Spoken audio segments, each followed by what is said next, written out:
Xanım deməli bizə sinəsində kistlə və qadınlığında miomaları var idi. Belə bir problemlə müraciət eləmişdi və xanıma müalicə verdik. Bir neçə kurs müalicə aldıqdan sonra xanım özü də şoka düşüb və buyurun qulaq asın. Nərgiz xanım, səfərinizdən necəsiz? Nərgiz xanım dünən özüyə girmişdi. Bilmirəm, yəqin ki, düz vaxtında. Çünki neçə il getdiyimizə kimdir? İnansız, dedik ki, səndə kistan yoxdur, miyoma yoxdur.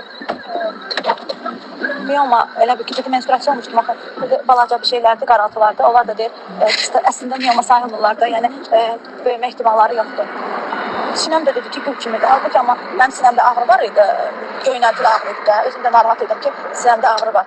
Dedi ki, bu sinir ağrılardır, narahat olma. Yəni, bilmirəm nə deyim, çox sağ olun.